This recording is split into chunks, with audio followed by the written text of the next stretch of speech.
Au cœur de Lyon, la Part-Dieu, quartier minéral et peu ombragé. Aux heures les plus chaudes, le thermomètre s'affole en plein soleil.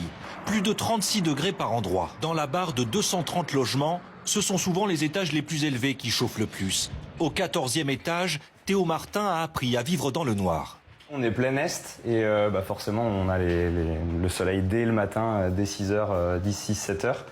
Donc l'idée c'est d'anticiper le soir, de tout fermer et vivre un peu dans le noir, quoi. Volets clos et ventilateurs dans toutes les pièces. Le logement est pourtant bien isolé avec des fenêtres à double vitrage. Mais la chaleur est telle que les volets ont fini par gonfler et s'écailler. L'immeuble n'est pas une passoire thermique. Classé D, les logements sont isolés convenablement. Alors pourquoi sont-ils surchauffés ? Souvent, ce type de bâti des années 70 a été construit avec une double exposition est-ouest. La façade est est candidate à la surchauffe le matin.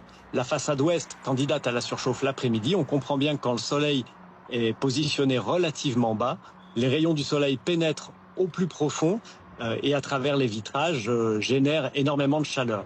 Des logements construits à une époque où la perspective du réchauffement climatique n'était pas prise en compte.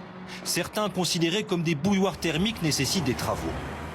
Dans ces immeubles des années 70, 930 logements sociaux ont été réhabilités, avec la pose de ces immenses panneaux sur les façades.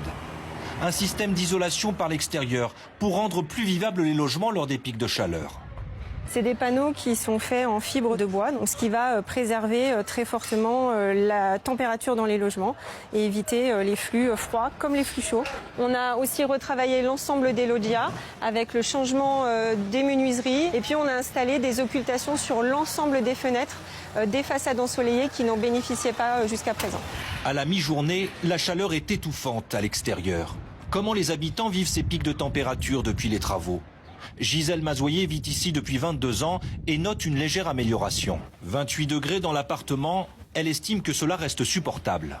Des travaux d'ampleur pour plus de confort lors des canicules. Mais le coût du chantier est énorme, 62 millions d'euros pour une trentaine d'immeubles. C'est 2 fois le budget annuel dédié aux réhabilitations pour l'organisation.